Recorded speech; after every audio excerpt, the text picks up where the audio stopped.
Hello, hi, and welcome to this episode of the Mandy Meyer Podcast. As per usual, this is the podcast where we chat all about your health, your fitness goals, your health goals, your progress, and everything else that goes with that. In today's episode, I want to chat about,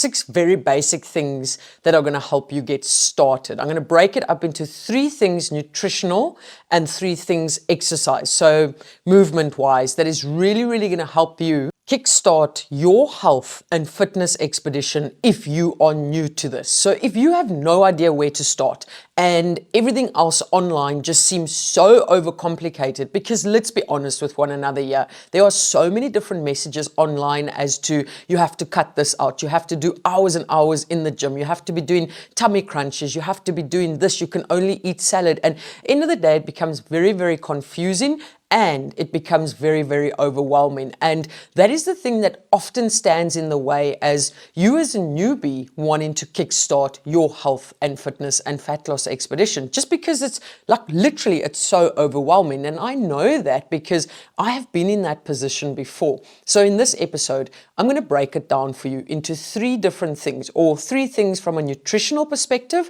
as to what you can do to start your health and fat loss expedition, and 3 things from a movement perspective as to what you can do to start. And again, I'm going to try and make it as simple as possible so that you have that penny drop moment and you can be like, oh, I can do this. Even I can do this, because it is not that overcomplicated. It doesn't have to be that overcomplicated. And the concept behind it can be quite simple. Easy? No. Simple? Yes. And just a little bit of a reminder, this episode is purely for someone that just wants to start and has no idea where to start and everything just seems so overwhelming, okay? So if you're 6 months into your expedition, you'll probably know all of this already. You've probably started implementing all these things already, and you've probably seen a huge amount of progress because there's less overwhelm. But if you're literally just starting or you have no idea where to start, then this episode is just for you. So let's have a look at those 3 things, nutrition, that I would suggest you start on to kickstart your health and fat loss expedition. Number 1, okay, and you might hear these things and you'll be like, oh, I don't want to do that. It sounds too tedious, but just trust me on this, okay, please. Number 1, okay, what I would suggest that you start doing is obviously calculate your calories and then actively start tracking your calories. Did you hear me mention anything about making any changes with immediate effect? No. All I would want you to do is calculate your calorie goals, and then for a week or 2 weeks, just actively start logging the foods that you are consuming. And the reason why I say actively start logging the foods that you are currently consuming is because that's going to give you such a bloody good idea as to where you are at from a nutritional perspective. Then it might plant a seed in your mind. You're like, oh, I can potentially change 1 or 2 things to get closer to that calorie goal. And you know what? There is method to this madness, like there is a reasoning behind it, because oftentimes when you see the current amount of calories in the current foods that you are consuming, immediately it sparks something in your mind. You're like, oh, I can potentially change that, or oh, what can I do to change that? And that's why I say you don't have to go in balls to the wall. Like, you can start with a very basic thing for 7 days to 14 days where you just actively track the calories that you are already consuming. And I can tell you now that will plant a little seed in your mind to actively start looking for areas that you can tweak and change your nutritional sort of plan that you are on. And that brings me to point number 2. Point number 2 is start making small changes within the foods that you are eating and the drinks that you are drinking. So, for example, now you've already got 7 to 14 days of data from tracking your food. So you know more or less what foods are higher in calories. You know more or less where you can make a couple of tweaks. And that all stems from the actively logging for the first couple of weeks. tweaks, right? Now, again, this is not me saying you have to log foods for the rest of your life. You can even move away after 14 days of logging and tracking your calories to more of a mindful eating approach, because now you've already seen where you spending, for the lack of better words, your calories, and you can be like, oh, maybe I can save some calories in that area, and you can actively start making tweaks to the nutrition plan, so the foods and drinks that you are consuming as you move forward. And again, it doesn't have to be anything drastic. If you see that eating takeaways 6 days a week adds to a huge amount of your calorie consumption, you could make a tweak of saying to yourself, okay,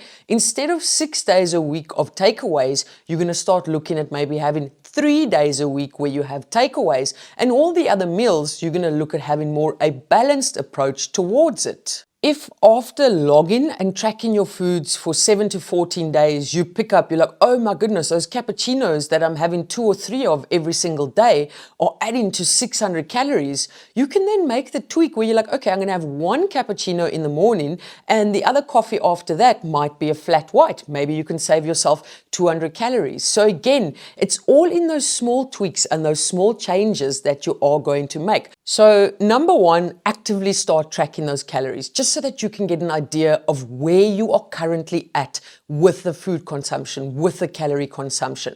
Then number 2, start making small tweaks and changes to your nutritional plan based on what you have learned from when you were tracking and logging, right? And again, you will see it doesn't necessarily have to be something so drastic. Like you might not is a really an understatement. You probably won't have to clean out your entire kitchen cupboard's worth of food to replace it with superfoods. And I say that very sarcastically because you won't need to do that. What you will find is you might just need to make small tweaks and changes of what you are already consuming. And the moment you start looking at it in that way or in that manner, that's sort of where you're like, I can do this. I am capable of doing this, because it's not so overwhelming. And then number 3 is one thing I would definitely suggest that you start looking at doing is consuming 3 meals per day at more or less the same time. That is really going to help regulate your appetite hormones, and that is going to help you be able to identify when you are really hungry or when you are fake, quote unquote, fake hungry, right? And again, that is a massive, massive game changer. So if you take those 3 tips that I have just given you now and you start implementing that bit by bit by bit as you proceed forward, I can tell you now that you will make massive changes within your nutritional plan, within what you are eating. You'll be a lot more mindful. You'll be a lot more aware of what you're eating. And because now you're having 3 meals per day, you will be a lot more aware of your hunger signals or your hunger cues or of when you are feeling full. And what is all of that going to bring about? That's going to bring about your progress. The only thing I need you to be aware of is this is not a quick fix approach. This is you implementing small changes bit by bit as you proceed so that you can learn about nutrition. That is fundamental, that you learn about the nutrition, you learn about the calorie values, you learn about balance, you learn about what works for you, what works in your plan, and then you implement those changes and you continue creating consistency within that. So again, not a quick fix approach, but we know that quick fix approaches are quite detrimental when it comes to your long-term success. And at the end of the day, you don't want to be dieting, yo-yo dieting for the rest of your life. You want that long-term success. So you have to be patient in the initial stages, phases, when you are figuring out what works for you, how to make the changes, what changes to make, and actually implementing those changes. Now, if we move from nutrition to your movement, okay, what can you start doing to, I want to say, look at increasing or improving your daily movement every single day? Now, again, I'm not speaking of going to the gym 7 times a week or going for a run 7 times a week. First of all, you have to identify what your current movement status is. Okay, so for me, it's simple. I can have a look at my step monitor or my activity tracker and I can be like, okay, Benchmark, baseline at the moment, I am currently doing X, Y, Z amount of steps per day. So I can set that as a foundation or a benchmark of where I currently am at. So number one, when it comes to your movement, what I would suggest you do, if you've got an activity monitor, wear it and actually measure for a week, maybe even 2 weeks, how many steps you are doing per day currently. Then at least you have that baseline and you can be like, okay, currently I am doing 4,000 steps per day. You can then say to yourself, I want to gradually start increasing that and work towards 8,000, 9,000, 10,000 steps per day. Again, not overnight. You're gradually going to look at increasing those steps, okay? So number one, have a look where you are currently at with your activity, okay? Now, if you don't have a step tracker or a activity monitor, if you are in South Africa, I know that there are some places that sell quite cost-effective pedometers, right? So you can clip it to your belt, you can clip it to your shoe, you can put it in your pocket. And I know there's also cost-effective entry-level step trackers. But if we're looking at, I want to say, a basic pedometer that you clip onto your belt, that is going to do the job as well. And I saw one the other day, I forget the place's name.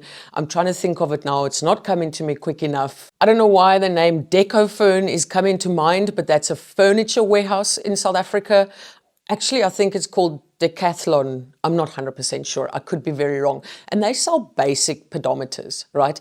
The reason why I'm suggesting that you do invest in one of these, again, please don't think I'm saying you need to go spend 5,000, 6,000, 7,000 Rand on a step tracker or an activity monitor. I saw them for like 150 Rand, or I think the one was even 99 Rand, okay? They're going to do the job. But not only are they going to do the job, it's going to be super motivating for you to see your daily steps and then want to challenge yourself to do more steps. It's just how our brains are wired. When you see what you've done, you're like, ooh, can I maybe do a little bit more? So again, number one, I would suggest that's where you start, is figure out how many steps you are doing currently per day and then use that as a baseline or a benchmark as to say, cool, that's what I currently do and I'm going to start improving or increasing those steps that I do on a daily basis. I'm going to be honest with you, during my initial stages of my fat loss expedition, I bought the entry-level Fitbit. And the moment I put it on my wrist and I started seeing the data, that's where I came quite competitive with myself. And I challenged myself every single day to hit X amount of steps. But I'm telling you now, if I didn't have that step monitor and I didn't see how many steps I was doing, it would have been very easy in the evening for me to say, nah, I've done my steps, I'll go lie on the couch now. But because I saw that I hadn't done my steps, I'm like, haha, here we go, game on, Mandy. And I was like, how can I get these steps in? And I can tell you now, that will be the same for you, because if you see that data, you want to increase that data, right? And it doesn't need to be overnight. Gradually look at increasing those steps. Where can you increase them? How can you increase them? Can you walk to the shop? Can you pace around whilst you're on the phone to a salesperson or whatever it is, you know? Just look for those opportunities to increase those steps. And then number two, the other way that I really increased, I want to say my movement, but it wasn't so much that I was increasing my movement, but it was more that I was doing something and I ticked that box off and that made me feel amazing. And what I did was between 5 to 7 minutes of body weight workouts every single day. Okay. And I had this little app. I'm not sure what the app is called, but I'm sure at this time of the wherever we are within the calendar is there's going to be several 100 different apps out there that will give you those sort of body weight workouts that you can do for 5 to 7 minutes every single day. And it was things, basic things like wall sits for 1 minute. It was sit-ups for 1 minute. It was push-ups for 1 minute, star jumps for 1 minute. And every single day I did this, but it was that ticking off of the box that I had did it that made me feel absolutely amazing. It made me feel like a winner and it made me want to do more. So have a look at different apps online and start incorporating 5 to 7 minutes of body weight workout every single day. Again, this isn't only from a physical or a movement perspective, but from a mindset, from a mental perspective. You're going to tick those boxes and you'll be like, if I tick that box, if I smash that non-negotiable, what other non-negotiables can I smash for the day? And again, you're moving more than what you were were moving. And that is it's a win-win situation at the end of the day. As you can see, again, nothing drastic, but you're doing the small things that you can create consistency out of. And that consistency, that is where the magic takes place. But honestly, let's be real with one another. Yeah, you can't create consistency if you're doing something drastic that you can't adhere to for a long period of time. There's no consistency in that, okay? So again, start small and build on that as you proceed. And then point number 3, when it comes to your exercise or to your movement, set performance-based goals or areas where you do little tests for yourself to check how you are performing, whether it's on a monthly basis or a bi-weekly basis. And what I mean by that is, instead of just looking at the bloody number on the scale for progress, measure your performance, measure the progress within your performance. And what I mean is, try now, today, after you listen to this episode, go and do a plank and time yourself and check how long you can do that plank for. Then after a month of doing your body weight workouts consistently and increasing your steps consistently or doing your steps consistently, do that plank again and look if you've actually, I want to say, if you can do that plank for longer. And the moment you see, oh, the other day I did the plank for 15 seconds, today I did it for 20 seconds, boom, that's a win because your performance is improving, your strength is improving. And that means that the changes that you are making, they are working. So again, performance-based goals or benchmarks could be anything. It could be walking up the stairs without getting out of breath. It could be maybe today you did 5 push-ups. Maybe in a month's time you can do 7 push-ups. Maybe you've been walking 1 kilometer every single night. Maybe in a month's time you're walking 1.5 kilometers every single night. That's you improving your health. That's you improving your fitness. And oh my goodness, that is massive, massive progress. And again, a lot of the times people only look for progress on that number on the scale. But what you don't realize is there's so much other progress, and a lot of it lies within the performance because you are building up that strength, you are building up that resilience, you are building up absolutely everything. And I don't want you to miss the progress within that area. So I know a number of you are probably going to be sitting there now and saying, oh, but that, how is all of that going to work? Because it's quite basic. And, again, it comes down to those levels of expectations. And you need to tell yourself, you know what, I'm in this for the long run. I'm here to make sustainable changes. I'm here to make long-term changes. And that's where you'll start realizing every small little thing that you do, because it does seem quite small, but every small little thing that you do, you creating consistency out of that, that is going to bring massive, massive, massive amounts of long-term progress to you. And the best is, because you're doing it so gradually and you're improving bit by bit by bit, you're making tweaks bit by bit by bit, that is you, like I want to say cementing, that's you solidifying your foundation for your healthy habit creation or your healthy lifestyle for long term. Like you are cementing it. It's not going to break. But if you do a quick fix, it's literally will get blown over by the first breath of wind in Cape Town. On that note, I'm going to love and leave you guys like I usually do. Keep smiling, keep laughing, and keep being kind to one another. Much love, your friend, who also started with these things, by the way, Mandy.